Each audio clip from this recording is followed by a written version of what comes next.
9ാം class മുതലുള്ള പ്രണയത്തിന് ശേഷമാണ് പ്രമോദ് ജോസും ലക്ഷ്മിയും വിവാഹം കഴിക്കുന്നത്. ഓട്ടോ ഡ്രൈവറായിരുന്ന പ്രമോദ് പിന്നീട് ഗൾഫിൽ ജോലി തേടിപ്പോയി. പിന്നാലെ നാട്ടിലെത്തിയ ശേഷം 8 വർഷത്തോളമായി പ്രമോദ് ജോലിക്കൊന്നും പോയിരുന്നില്ല.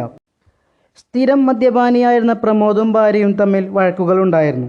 തുടർ പഠനത്തിനായി ലക്ഷ്മി മറ്റൊരിടത്തേക്ക് മാറിയതിന് പിന്നാലെ കുടുംബവുമായി ഏറെ അകൽച്ചയിലായിരുന്നു. ഇക്കാരണങ്ങളിലാകാം പ്രമോദ് മക്കളെ കൊന്ന് ആത്മഹത്യ ചെയ്തതെന്ന അനുമാനത്തിലാണ് പോലീസ്.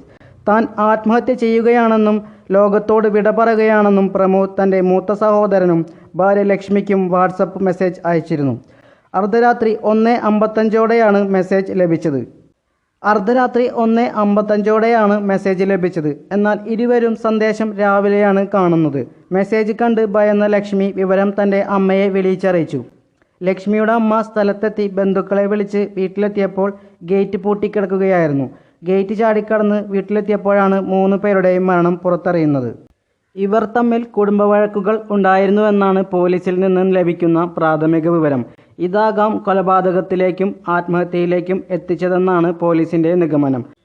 മക്കളെ കൊലപ്പെടുത്തി അച്ഛൻ ആത്മഹത്യ ചെയ്തതാകാമെന്ന നിഗമനത്തിൽ തന്നെയാണ് പോലീസ് എത്തിച്ചേർന്നിരിക്കുന്നത്.